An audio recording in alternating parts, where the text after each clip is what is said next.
Hello. Hey, everybody. Welcome back to our Jesus. greatest podcast that's ever been made, ever will be made, and ever can be made. That's right. Welcome back to the two Happens. listeners. Welcome back to Life Happens, where life happens to us and you just ingest it. What the fuck?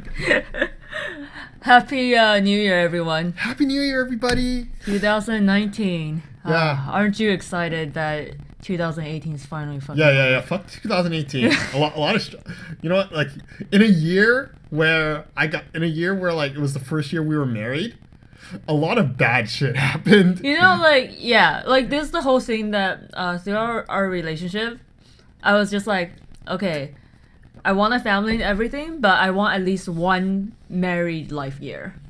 And it's a shame that married life year turned out to be like not super great. Nothing to do with our marriage, by the way. So I mean, like, I think it started out being okay. No, it started great. I'm just saying it ended like shite. Yeah. So why don't we kind of review? We got married in 2017. Yeah. And then again in 2018.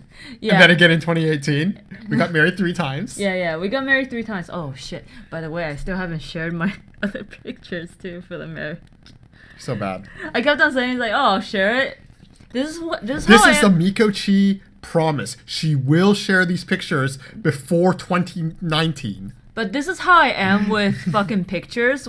If I don't post them for too long, I'm just gonna get lazy about it, and then like sometimes I just end up not posting them. That is very true. There are a lot of pictures she doesn't post. But yeah. And I can't be bothered, so. So we got married, and then 3 times. Can I provide the context for that? Huh? Well, I mean, if you follow my comics or stuff like that, like. Well, it's been a while since we posted. Yeah, I mean, like usually I talked about it a lot during that time. We have 3 weddings, one in Canada.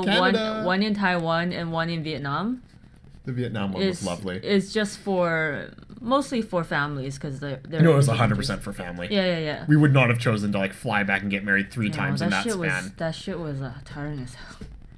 I burned all my vacation during that time. Yeah, well, I mean, for marriage, I would hope your company would let you go for that. No, I was saying like not having any vacation days afterwards was very like. Mm-hmm. Well, you still have vacation days. It was very tight. Yeah. It was very tight. I know. But I don't get paid for my vacation, so. Oh, I do, so it's awesome. Wow, Tony's drinking Starbucks, and he keeps on drinking it for some reason. I like coffee. I know. So, yeah, after that, is there anything that happened to you? Well, I started doing... You know what? It's kind of funny. We actually, as much as I say 2018 sucked, it was actually from the period we got back from the weddings up to fall. Actually, everything was going pretty good. I thought it was okay. But then, like, it's just the last few months really make it hard. Yeah, usually it's like those few months, right? Yeah, and like unfortunately the exit upon the year is your most memorable part of the year, unfortunately, because it's the last thing that happened to you. Okay, why don't we say, what's your highlight? What's some of your highlights during 2018? And then after this, we'll talk about the shit that went down. Okay, highlight of 2018. Highlight for 2018 for me was probably... Wait, did we go to Vegas together in 2018? Was that the year before? Yeah. Oh, yeah, we went to Vegas. So the highlight of 2018 is finding out that, you know how Mikachi is really bad at, like, threat assessment, number values, and you know, gambling in general. So apparently we did this amazing thing. I think it was like a $15 challenge, or like 20. We started with the same amount of money in the casino at just $15, yeah, around $15. Yeah, $15 or $20. So we did this challenge twice, where what do you mean twice? We did it twice. No. Yeah, we did it twice. We started with a different value. No. Pretty sure we started. we maybe end up like with a total of 20, but we definitely did not do 22 times. Okay, well, anyway, Yeah. so we did You this. make me sound like I'm really into gambling. It's like because she's a terrible gambler. I'm like, this is like my first time fucking going to Vegas and gambling there. Yeah, that's amazing. This is my first time playing in a casino, by the way. So we started with the same amount of money, and she came out with a whopping. What was the greatest record? Negative money. Negative. So I essentially, came out with negative money because whatever Tony won, I spent that. so I doubled my money. You didn't fucking double your money. Yeah. Bullshit. Well, if I erased your loss, then yes, I doubled my money.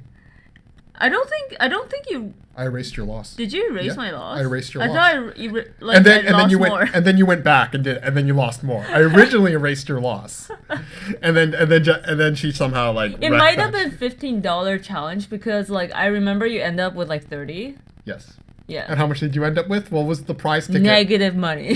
So what was your goal? What was the best prize ticket you got to cash in for that trip? Okay, I cashed in 2 cents, and I kept the 3 cents. But I And that should is have. framed. And I that's should have framed. fucking kept the 2 cents. And that one's framed. It's great. But I wanted my 2 cents. Well, I was almost gonna cash the 3 cents. the casino didn't care to keep your 2 cents, so they I were took okay. it. They were okay with you keeping that. So yeah, that was the highlight. That was actually a fun trip. It was like your first time in Vegas. We took you to a club for the first time. Oh yeah, that was fun Yeah. because I think the only club I've been to was like one of this random club for my friend's bachelorette party. I went in there for like 10 minutes. I saw what I wanted to see because I'm like curious. I've never been to a club before. And after that, I'm just like, I'm good. Though I have to say, it's unfortunate. Like though the DJ we had on that night was still good. The DJ me and Mike had for like when we went to my bachelor party was DJ Snake, and he was amazing in the same club. I can't tell because never been, Oh right? yeah, he was he was really good. Like in the sense of like, see, DJ Snake's not like as hyped as let's say DJ Tiestro, who is more well known. But like these people are. so but I felt like I felt like DJ Snake put on a better show. But like yeah, anyways, like it was a fun trip. Like I'm glad you enjoyed it. I'm glad I didn't have to drag your inebriated ass like I had to drag Mike's inebriated ass up and down the strip. Like, are you fucking kidding me? Like, dude, okay, the drinks in there, I didn't even dare to ask how much a fucking drink was, but like, wasn't like a water bottle like $14? Yeah, it was. Was No, it $14 or $7? Which is It's why, too much. Which is too why, much for which water. is why we drank before we went to the club at the Yeah, restaurant. yeah, but like, I remember you were just like, if you want a drink, right? Like, we could get one since we never been to a club together, and then once, and like, I told her the price, and she's like, "Yeah, you get no drink."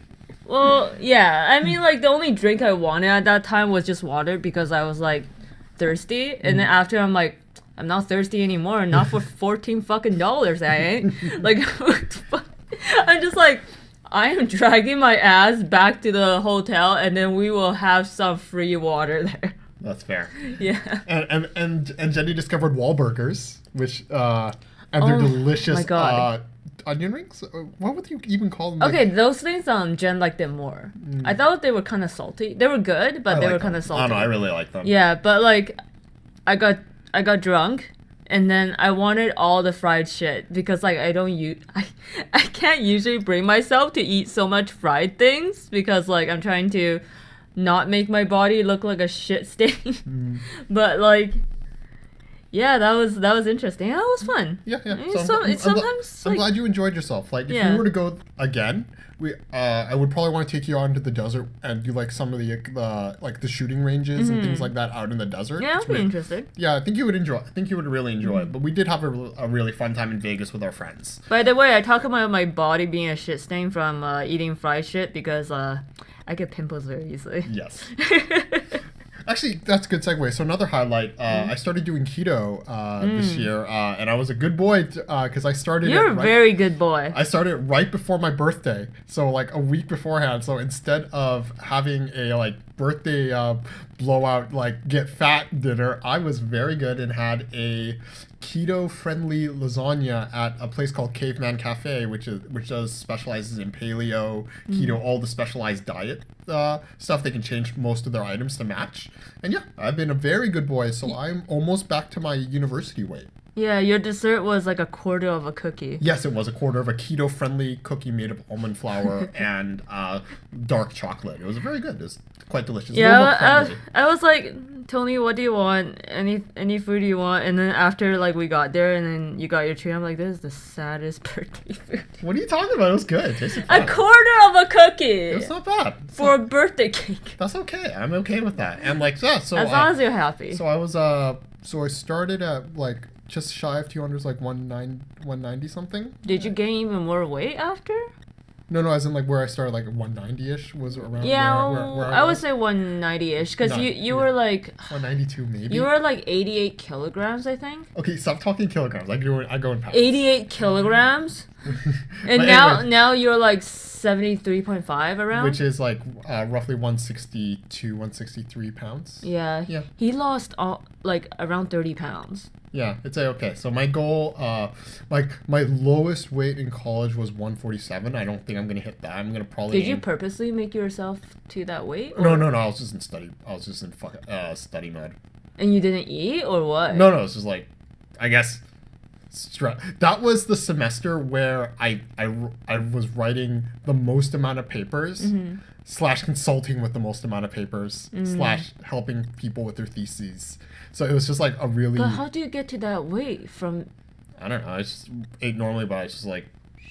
I guess like at that age too, your body hasn't like gone to the crash. Yeah, like so, like that was like my Yeah, third yeah, year. yeah. That was my either end of second That's year, probably beginning why. of third year. So I was consulting on a lot of. I was helping a lot of friends with theses Mm-hmm. and papers, and my own writing load was like very heavy. Yeah. And so that was the semester where I had the infamous slip where I accidentally handed in a paper a week early because I had stayed up till like 6 a.m. writing it, and I had to hand it in at 9, and I slept through the rest of that seminar. It was bad, but yeah, still got a good mark. Still got a bad mark on that paper, but not as bad as it could have been. Your bad mark isn't that bad. Yeah, a B minus isn't so bad, really.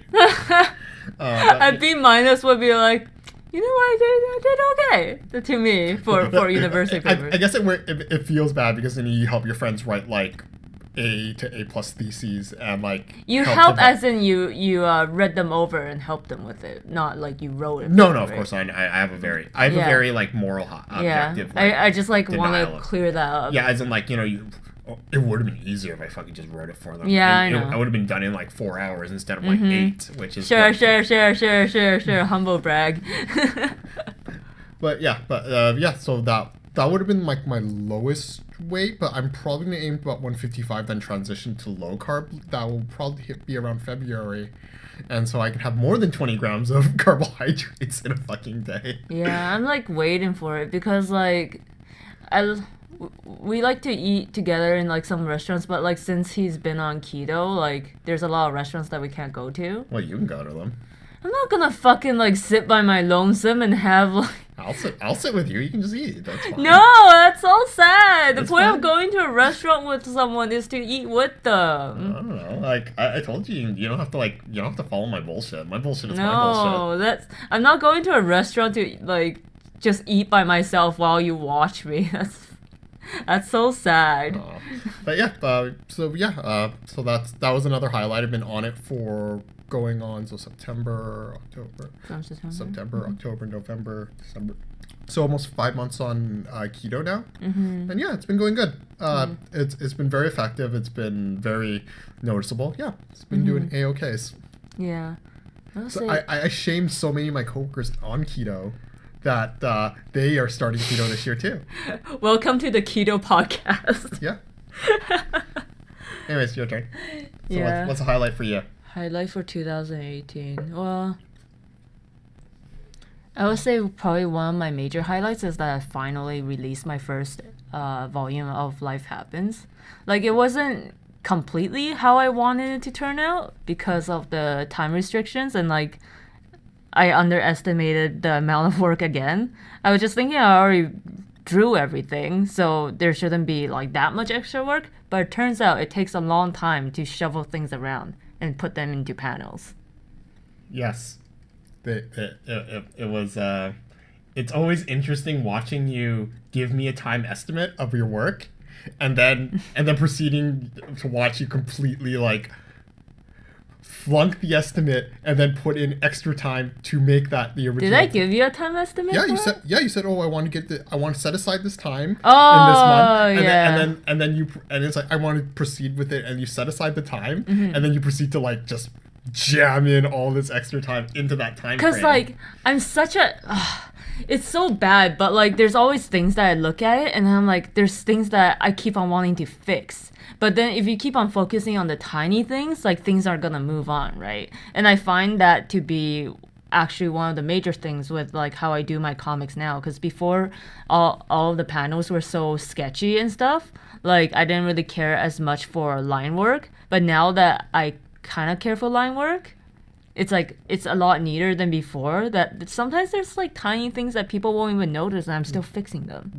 I think I've like, because like I follow a few web comic artists, and like I've read through their when they finally publish. I love reading their anecdotes, and I kind of feel like that's actually something that people encounter a lot when they format their, especially their original work, and they always find it like, oh god, why the fuck did I do it this way initially? Yeah, like, which is like what I heard a lot from what you were describing. yeah, like mine is like the scrolling kind, right? And then after trying to put it into like panels, like for book to print, I'm like, what the fuck? But the thing is, I think my comic doesn't work as well in like panels for like web, for like a web comic. That just my type of comic. Yeah, so that would be one of the major points. Another one is I did switch jobs in 2017 from like the mobile game company Ayugo into to DHX. So I'm working on some cartoons for them, and then I recently switched onto another project that I'm very excited about, and that also happened in 2018. I think another thing is, let's see, I continue my taekwondo, so my ranks for that went up some more.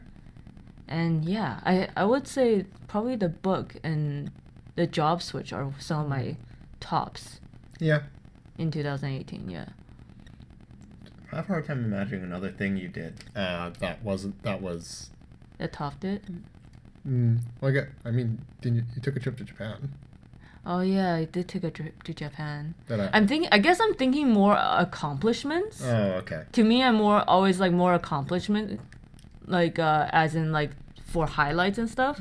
But yeah, I mean I feel like those experiences are like usually givens. Like of course they're gonna be some of the best too. Okay. Yeah. So I guess as we were hinting at the beginning of the podcast, there's been there's been a big shit show at the end of our year. Yeah. Well, mainly related to me. So I'll give a thematic start to it. So my family had some medical issues. I found out cars were heavy, and also cars do not swim. Care to elaborate? Oh, and also I found out that filing visa paperwork with a foreign government on somebody else's behalf is also very annoying, difficult, and not very well laid out. All this related in the last few months. So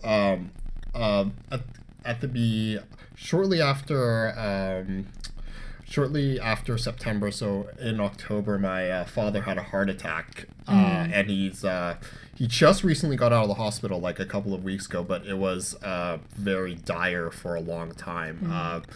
It was to the point that the doctors were told us that we should start making funeral arrangements. Luckily, he pulled through and those weren't needed. But yeah, it was. I have to say the low point of my year so far was probably. I don't think there's anything quite more depressing than on the day of somebody's birthday having to go pay for their funeral. Yeah, that was fucking rough. Yeah, so that was the low point of my year. Yeah, and. So in relation to that, at the end of this year, just a lot of shitty stuff happened. So like, my car, there was a flood by one of my workplaces, and unfortunately, I underestimated the depth of the water, and so my car's starter got flooded with water, and then so that was unfortunately a financial thing. But okay, fine, that happens. That was my mistake. but then the car failed to start when I needed it like a few days later after it had been repaired, and when I was just trying to push the car out of the way to rush to a family emergency, the rain and the slick and everything just made the car roll back, and unfortunately it pinned my leg between my neighbor's and my neighbor's car and my neighbor's car's bumper and my car's bumper, and luckily I got out of that with actually very minor injuries, no cracked bones or anything, just some muscle bruising. And what did you miss from that? Like, what was your plan originally that day? Oh yeah, I was supposed to go see Wreck-It Ralph, which I still haven't seen yet. Yeah, he's been like for a while he's been saying how like all these like movies that came out he really wanted to watch it. So then we're like, yeah, finally make the plan for it, buy the tickets and everything, and then that day. Unfortunately, my dad was having a really bad mental health day when he was in the hospital, so I thought he really needed somebody to talk to. So I was just the reason I was rushing, because like he had kind of left a very implicative voicemail to me, and a call, so I just wanted to rush my uncle in for us to kind of like talk it out. And then this is coupled with, like, people that are in a hospital a long time, they're not exactly in great mental states, so they tend to lash out to the first person they see. So that, and unfortunately in my case, it's me, because my brother doesn't really understand Vietnamese as well. So so essentially I had to absorb a lot of mental strain, a lot of my dad's mental state and his like mental strain while he was in the hospital, and like just hearing it all, it was very emotionally taxing. And so I was definitely very stressed, and not in a fully like great state of mind either, emotionally either, but you're the support for everything, so you have to just kind of deal with it at the time. So I learned so that's unfortunately, so coupled with all the other mental stresses, I almost like could have died, really, like if I had gone any differently from the car stuff, right? From the car stuff. So luckily I really lucked out that all I got away with was some minor bruising, and like the paramedics were very clear that I lucked out very hard on that. And so it's been a really weirdly low light year, on top of all the highlights that started the year with. Where unfortunately ended 2018 on rather low notes. Yeah, I think like usually like how things end are almost like a huge part of what you remember most from that year. Yeah. Because like funny enough, because of all these things that happened in the recent months, that I actually forgot about a lot of the stuff that happened in 2018. Like a lot of the good stuff, like Vegas. I was like, oh yeah, we went to Vegas. And the Japan trip, even though it's so recent, I'm like, yes, Japan did happen. It's weird, right? No, it is. Like I mean, it's the last impression. Yeah, right?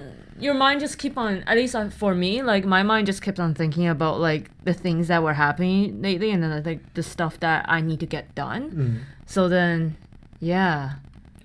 But like I remember coming back from watching Wreck-It Ralph with the friends, like because he ended up not being able to go, right? I was thinking of like, I'll come back and then I'll be able to chill with Tony, and then he told me all that stuff about what happened to his car, what happened to him, and all that. Oh, and I guess I forgot to tell you that like I had to just take a cab home at that point, because like no, you did tell me. Oh, did I? Because I'm just like, oh hell, I'm not gonna expect you to like, you had such a shitty night, like I think you deserve a cab home. Like it was quite expensive. Yeah, it was very expensive, but like. Oh, sorry. And I guess I forgot. The last thing I elaborated on was so my uncle, all my dad's, and actually most of my mom's family lives in Vietnam, and my uncle had never flown, and I don't think he's ever really left Hanoi, which is for the most of his life. He's been kind of in that city for most of his life. But like when he heard about my dad's thing, we were able to go through all the paperwork to secure a visa that under medical terms, but what I didn't know at the time, and what I've learned, is that there's actually quite a lot of back and forth between embassies to process visitor paperwork, so that he could leave the country and for the first time and have a traveling visa to come to Canada. there was a lot of back and forth on that end that was very strenuous, because both me and my cousin, who was dealing with the paperwork on the Vietnam side, were in completely different time zones too. So like it's like we're playing telephone tag to get paperwork faxed through. They're telling me, did I do something? They're asking me, oh, did you do this? I'm like, I'm pretty sure I did. Is there something wrong with it? They can't give me a definitive answer. It was quite stressful. Yeah. But yeah, that in the end it all got done. But yeah, that was just on top of all the stuff with my dad, on top of all the just emotional stuff going on, and yeah, it's just, and on top of that, we like just going to work, because I'm not the type of person that can really sit around and process things emotionally. Like I need to feel some amount of normalcy in my life. So like I took a few days off to handle stuff for my dad, but like I definitely like felt it was not I wouldn't have been in my best mental state if I like just had stayed home during that time. So I like was trying to get back to work as well, and yeah, all that just coupled together was just very emotionally taxing at the end of the year. Yeah, that was for like the last 3 months, right? Yeah, it's been since October. I have to admit, like during that time, it's, I don't know, here like, oh, but I kept it with keto the entire time. Yeah, well, yeah, that's a given. But like, even though all of this is happening to you, it's like as your partner, like obviously I want to try to alleviate some of that, and then I will listen to all the stuff that you come back with, and I'll get updates from you and stuff like that, right? Like, it did kind of remind me of the time that when your mom was in the hospital, and like during that time there was a lot of nights where we, like, no matter how tired we would still go to the hospital to visit her and like see how she is and stuff. And it's always those kind of things. It's like, it's not the visiting that makes you tired, it's being in the hospital and being in that situation. It's true. Like, I remember this is actually one of those weird things that like I discovered, and this is a very different situation than when my mom was passing. Was so we discussed, when the night they told us you should make arrangements and notify family and friends. We started like me and my brother were just sitting in the hospital and like, how do we even have everybody we need to call's contact information? And it's like just plotting the logistics of who do we call, do a mental tally in our minds of all of my dad's, like, family's easy, that's super doable, all my dad's close friends, because since we don't have that much family here in Canada other than like grandpa in Toronto, but like the majority of our like family's ties like are close friends that my parents have known since they were like in grade school, that have moved here as well. So like it's just like you have to do that mental tally of this uncle and auntie that you've met maybe once or twice in recent years. How do I get in touch with them? And that was actually rather it was like, when you're dealing with all that, it's rather emotionally taxing to start thinking of that as well. So like, yeah, because like when things like this happen, it's not just that the person is sick, which is obviously the most like the hardest part, right? It's also the little things that you have to think about from like, if this person is ill and in the hospital in such a dire situation, like who you want everyone to know. Yeah, everyone that he's close to know. So like, if anything happens, they can get like closure of their own too, and they're not kind of just like all of a sudden it's like, oh shoot. Yeah, and like I think a lot of that was one thing I definitely learned to cope with was setting aside my own emotional state to try to be, because like the thing is, when you're the point of communication, you set yourself up as the person that calls them and also the one that speaks Vietnamese with them, so they are constantly calling you for updates, because it was very dire for several months. Like, I'd actually say my dad's situation only improved after he regained consciousness, and that was really at the beginning of December. Yeah. So like it was solid of like October, November, and part of December was just every day was getting calls from his very close friends who very much have an emotional stake in this too, so they deserve to know. Visiting him every night. And then calling and getting updates from the doctors, the nurses, and then relaying that information to his friends that are calling and giving the same update. It's very, it's kind of like when you've given the same update to his friend, to different sets of friends, like 6 times in a day, it really starts kind of like getting to you because it's like repeating the reality that's occurring for you. Yeah. And like, because you have to kind of hear their reaction to stuff too. And you have to be cognizant that, I mean, like, you're emotionally taxed, but like this is their concern, and like they have just as much of an emotional stake in it as you do, because I mean some of them know my dad for longer than I've been alive. Yeah, and I think a huge main thing with all this stuff too is like no matter how much it is, like even when you're just listening to someone's like response of those kind of things, it's gonna like chip at you little bit by little bit. And I feel probably by the end of November it was really starting to chip at me, and like I was getting more emotionally exhausted as time went on. Like I definitely, obviously you took on the most of the part for like this stuff because like it is your dad, but like from the side too, it does kind of make me think of like all the stuff that went on when Tony's mom had to go through stuff like that. And then like I think like these are the things that I kind of like feel throughout the years. It's like I really like to continue with my side, like with my own personal projects, like life happens and stuff. I want to like keep updated and like try to release something every week, but like there's some times where I'm just like I want to, but I feel like I can't.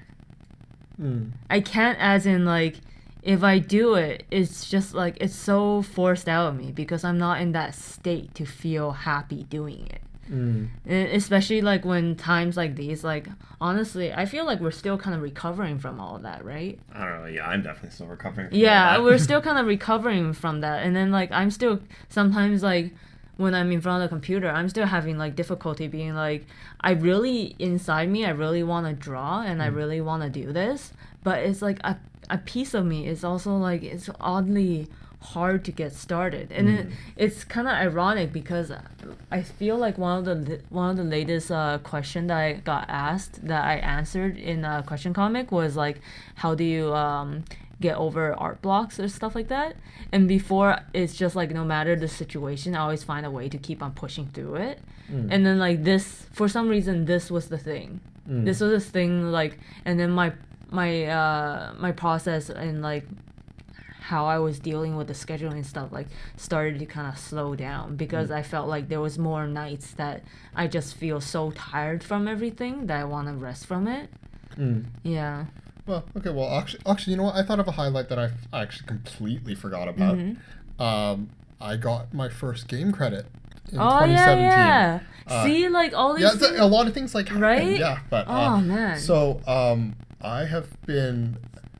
I guess I've never really mentioned. So I've been doing IT consulting work for a local studio called Phoenix Labs, and they launched Dauntless this year online. It's been a really landmark year for us, and like the reason it's such a big thing for me is because have I ever talked about the whole like when I left my last thing and like the interviews and like all that? So I feel like you probably have. Okay, well, just to recap, when I left my last job, I was since I wanted to make a move that was right for me at the time because I was feeling very stagnated, and I thought, this is, if any point in that I want to be picky about the next place I want to work, because you want to be happy with where you are and where you're gonna spend the next while. So I was rather picky with the jobs I applied to, and one thing I thought was like, if I was ever gonna take a chance to try to get involved with a game studio, in my job role, now would be the time to try it because there was a lot of opportunities that were present. So a couple fell through, unfortunately. So I was actually a little bit saddened. I interviewed at two studios, and made it almost to the end. But unfortunately, it was just in one case I was just a little overly qualified for the position they were thinking of. So and we couldn't come to like an accord with like, they don't feel they could pay me enough to do the basic job, and I would probably want more anyways. So we couldn't come to a accord with that. And the other one, I just wasn't a correct fit. But luckily, so I ended up taking a consulting job similar to my old place, and we ended up. And I didn't know this when I took the job, that we consult for a game studio. And it was great. So like then I started working very closely, and tragically for my new bosses, they immediately said, "We really like Tony. We want him to be our guy." So then I became subsequently their guy, and so it's for the last 2 years, pretty much since I started working at my new firm, I've been their consultant, the lead consultant with them. And so I got my name in my first game credit, which like I'd kind of like had decided when I took the job at the consulting firm, like, okay, I'm just going to close that desire of part of my life. But now, and I just was able to realize it, and that was a great year. And we've had. I would have still kept on encouraging you to. Yeah, I would have, as in like I closed it in the sense of like, okay, it's not right for now. It's something I can revisit later. But as in like, like I'm not going to let it swell in me to feel dissatisfied, because I do like working for my consulting firm too. It's great. But yeah, it was just a nice little like cherry on top of like that finally comically worked out. And, I bet there's so much other stuff that happened in 2018 that was good. It's literally just the last few months. Yeah, that's been really that made us kind of forget about all the good stuff. Because it wasn't. I feel like when we went through it, like during it wasn't really that bad. No, like I mean, like I said, it's like the accent at the end of the year, the period at the end of the year was just like ended on a negative note with all this stuff. I do admittedly have to say that I'm still kind of trying to get my groove back in terms of like doing things off, like when I'm off my full-time work. I think there was a, let's see, it was around like November something, like mid-November or early November, that at a period of time that I had 2 freelances with my full-time job. I'm not doing that again. And she thought it would be fine. Yeah, I thought it would be fine. Like, I started to feel a little bad, but the thing is, at least the other freelance knew that I had another freelance.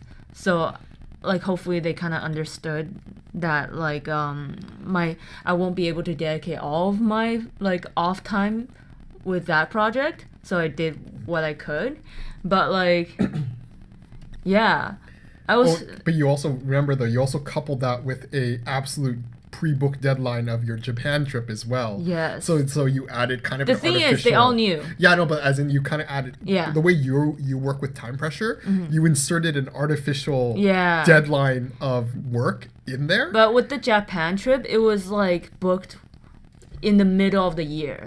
So I had no idea something like this would happen. But obviously I did tell both of my freelance that this was a thing that I booked. But yeah, I'm just like, in the future, for freelance, only one. Only one when you have a full-time job. Yeah. You did keep up with your full-time job on top of that. Yeah, so that was like, I came back like, a lot of nights I would talk to Tony and like, there's the only time, dude. The only time. And the best part is, I can't remember. Like, I remember snickering a lot when you said, "I think this will be fine. I think it'll be okay." I think it'll be fine. And then I'm like, "It'll be alright." And if I didn't, I meant to send the dog the everything is fine dog to her when I first heard of her like plan to do double freelance on top of her normal workload. But it's just like it's the stupid side of me, because like when I hear the reason why I took these freelances, I was like, I hear one thing, right? And I'm like, oh, I miss that. Like, I want a piece of that. I would love to. So essentially, she has giant FOMO. Yeah, like I would love to. And then the other freelance came up, and I'm like, oh my god, I would be super interested in that. And then after I took them both, I'm like, I feel so bad that all my time can't be for this. And then she generates artificial FOMO for things that she can't do because she's on these freelance projects. Yeah, and then my own project, like, life happens, and I'm like, oh my god, so sorry guys, I can't update because of like all these things that's going on. Yeah, I feel like I just need to have some time to just like whip my ass back into shape again with these things, because I'm just like, I really miss just doing my own projects like when I'm off work too. It's either that or like my part of my mind that's telling me, it's like, bitch, you need to rest. Bitch, you've been doing this for the last, like, I guess not even only the last few years, for a long time you've been doing this. So it's like, you haven't really had a good break. Yeah, because every time you decide to have like a vacation, you evidently use it to go on a trip into a different time zone. Yeah, but it's so fun though. Yeah, Japan was really fun. I will go back. And we're thinking of going back this year. I mean, like, you haven't been yet, but I'll join you for Japan again. Yeah, so like, I'm sure I'm forgetting a lot of stuff that happened this year, but like that's kind of my year in review. You want to talk about the cherry on top? Overall, before the year? I would give my year a C+ overall. Like, before the year ended, you want to talk about the cherry on top that made it end on a special high note? You lost your wedding ring. Oh yeah, that, yeah.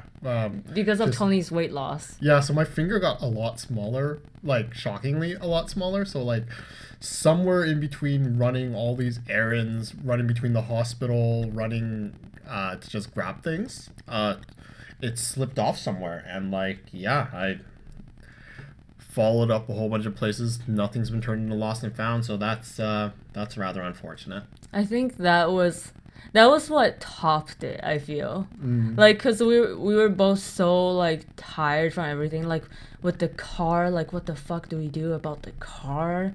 And then like with like dad being in the hospital for so long, we were like worried about him. We were super worried about how his progress is going and all that stuff. And then just like when we're thinking like, okay, dad can finally get out of the hospital, this is great. And then that's when the car thing happened, right? And then no, the car thing was after. The car thing was was before all that. Before we confirmed he was getting out. Oh, I see. Oh yeah. Okay. For some reason, my timeline is kind of weird. Oh, don't worry. I'm well aware of all the medical timelines. Yeah, for sure. All my dad's medical appointments. It's just the wedding ring. For like after that, I'm like, please come on. Not like this. Did anything else go wrong this year? Kind of situation. Yeah, because like even though we can get the wedding ring replaced, there's always a piece where it's just like, it's not in a pair anymore. Yeah. But yeah, so that's kind of my year in review. Like, I'm sure there's other stuff that happened, but I can't. Oh, there's a lot of stuff, but we're just and we're also trying to get back into the podcast because we haven't done that for a long time. So we're probably really rusty right now too. But yeah, so that's the 2018 year review. I would give it a solid C+. You give it a C+? Yeah, pass.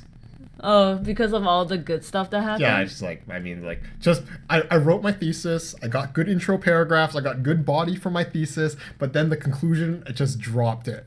I would have to say, with the worry of dad, like, dad just made it. There was a lot of good things that happened, but like with the whole thing of what happened to dad, I would just give it like a C or a C-. I would give it C+ still. There was a lot of good stuff that happened this year that I forgot about. Dad's things stress me out too much. Stressed you out. Think about how bad it was. Yeah, for exactly. me. That's why. Like, that's all I could think about during the whole time. I'm just like, if it's this bad for me, how fucking bad is it for you? I think I took it all in stride, other than eating car. The random breakdowns that you come back with, I'm just like, I'm done. Guy, you need a rest. It's like I'm going to my computer. I need to not talk to anybody for the next hour, please. Yeah. Oh man. And then subsequently, right after I announced that, my phone would ring up with somebody that needed updates. Mm-hmm. Yeah. But okay, yeah. So that's kind of my year in review. It ended positively. Like Dad's back home now. He's Yeah. he's slowly recovering. Being a Thank goodness. very hardened Asian papa who does not understand his limits and subsequently challenges them, then is proved subsequently wrong, and then rubber bands his way back. But yeah, he's getting used. It's going to be a bit of an adjustment. But yeah, it's good. That's always the thing that I'm worried about Dad. Why do you think He's always trying to lift like heavy shit that he's not supposed to lift, and now he's like he just came back from being super sick and like pretty much on the brink of death, and now I'm worried that he's gonna do some more shit. That's why I stole his car. That's also why Tony's gonna be living there for a bit. Yay! Awesome. Yeah. Nothing like going back to your childhood room / university room and sleeping on that hard ass bed. Yeah. You're looking forward to keep on telling Dad not to do the things that he shouldn't do. On the plus side, he quit smoking. Is he quit now? Yeah, he has to quit. His doctor told him he has to quit, and he sure as hell doesn't want to be back in the hospital because he's thank been goodness. smoking. Though convincing him that was an attributing factor. Oh, you had to Okay. convince him? Okay, well, okay, this is gonna be a giant like segue, but okay, I don't know if everybody's dad is like this with medical stuff, or if it's an Asian dad thing, or if it's just a my dad thing. So when something goes wrong with their health, they want a single attributing factor, like an event that caused it. They want a cause effect at A to B to C. So with something like a heart attack, there's many contributing factors. As I was explaining to him, there's like age. There's he's been a lifelong smoker. That's a huge one. That's a huge one. On top of that, just general genetics can be a factor. But essentially, there was no smoking gun that to my dad that made sense because I'm like all these 5 attributing factors led to it. He's like, Yeah. but I was feeling good that day. I'm like, Dad, okay, like. I don't think you understand. And like, but then I proceed to explain it to him several times because the problem with my dad when he was in the hospital and why I had to explain it multiple times because on one, he's stubborn, and 2, he had a large amount of memory lapses during his recovery period before he regained full consciousness because he was in kind of like a limbo state for quite a long time where he wasn't fully conscious, but he was partially cognizant. But like, so essentially, there's a large amount of re-explaining, but the thing is, one thing he never dropped was, I don't get why this happened to me. And then you've explained it. It's like there's all these medical factors that all contribute. I mean, there's a bit of a history of heart disease in every family at some point. Like you explain this all to him, and then the irksome point, and you have talked about this before. Then his friend comes in. And his friend says it in, I explained it to him in Vietnamese. His friend explains it to him in literally the same shit I said. The thing is, because his friend is not his child, your own children, you cannot believe in any shit they say. And then he's like, oh, I understand. And I hate that. And the worst part, okay, so I had just had a frustrating, like, I explained it to him again. And then the next day I'm like, so I came to visit him and he's like, hey, so my friend came in, he was talking to me, and like, I think I'm gonna quit. I have to quit smoking because, like, like my age, like all these things. Like, I need to take better care of myself so I don't end up back here. You mean like, all the shit I told you? I'm just like, if there was a table that wasn't a medically like bound to the ground table that wasn't there, I would have flipped it at that point. I know. Oh my god. I hate it when stuff like that happens. So like, yeah, like so like, luckily my dad's quitting smoking. He's still weakened. Like he has to come. It's taking a bit of time to come to grips with like his new limitations and changes to his lifestyle, which I won't share publicly because that's his own business. But there's going to be changes to his lifestyle that are quite drastic, especially in the next few coming months for recovery, which is why he's going to need a lot of assistance from me and my brother in the coming while. But yeah, he's out of the danger zone, and there's still hope on the table. There's still cards on the table for a full recovery. That we're going to be hopefully getting addressed in the next few months. But either way, even a partial recovery from the brink of death is still a very good recovery. But yeah, just that little like irksome point of like, God damn it. So how is Dad with quitting smoking? Does he have the? Well, the positive part about being in a coma for Oh my 3 to god! 4 months is kind of It's like not 4 months. Oh. As Dad said, it was 5 days away from being 3 months. Yeah, 3 yeah. months. If you did- say 4 months, he's gonna be like, it was not 4 months, Yeah. bitch.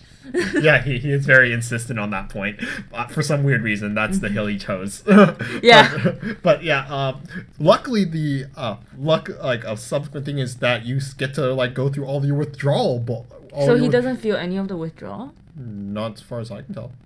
Oh, I know it's like a terrible fucking way to do it, but like I'm kind of glad in that. Well, I mean, sense. it's kind of like when I quit smoking, and it happened to be like during my exam period, and I had headaches all the time, and I thought it was because I was studying so hard. Does he still have cigarettes at home?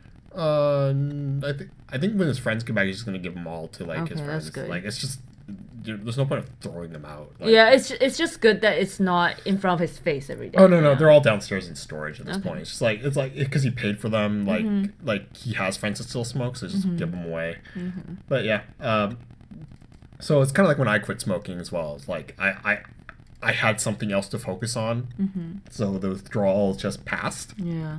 And then I realized in hindsight, I was going through withdrawal. So he was in a coma for that time. Not exactly the same, but like the withdrawal passed relatively unnoticed for him. And yeah, being in the hospital for that long will definitely scare you. Yeah, I mean, no kidding. I don't Actually, think... if I remember correctly, the hospital's like one of my dad's greatest fears. Yeah, it is. Yeah, if I remember That's correctly. why there was like a few nights I'm just like, you sure we can't just stay the night with him and then, just to give him the extra comfort? We can't though. Yeah, I know. Yeah, Because in Taiwan you can. Yeah, So but, like, I well, wasn't. in I don't think you could stay with him if he was in the intensive care unit in Taiwan either. Like it was. Depends if they have a room or not. But like. I was in. You can't like be in the same room because it's a medically I see. sealed room. Yeah. Because they were afraid of infection. Mm-hmm. So that's why That makes sense. That's why the infection protocol was so heavy in the first few rooms he stayed in. Mm-hmm. But yeah, so yeah, that's 2018. Here's to a I won't say fuck 2018 because there's a lot of good things that happened, but I'm pretty okay to see 2018 pass into 2019. Yeah, me too. And like here's to a wonderful 2019. Life will continue to happen. Hopefully a I like that big air suck. It just shows. It's like you're almost preparing for it. So, hopefully, the comic gets updated with more frequency, and you get to hear all the weird shit that happens to us. More frequency, as in. At all. As in either the same schedule or like if I need a break. No, she's committing to 3 comics every week. No. Monday, I think I am at that Friday. time where I'm just like, you know what? If I need a break and if I'm not doing this with full enjoyment, maybe it is a smart thing to just be like, this week I can't. Next week. Is because like my personality is I always try to go pretty hard into things that I'm trying to complete. I know, right? Me? Really? But yeah. It's hard to feel sympathy when they literally keep biting when she keeps doing it to herself every time. Yeah, all of this is self-caused. Like, there's everything that I do. I could just be like, you know what? No more taekwondo or no more whatever. But I'm always thinking is like, I like to push myself. Then subsequently sleep at like 4 in the morning. That's only during the time where I have 3 jobs. Well, that's it for Life Happens 2018 review. This is Tony. Then this is Mikochi. I'm sorry this podcast is so all over the place. Give us some time. We'll be back. Bye. You don't know what to say. Okay, bye.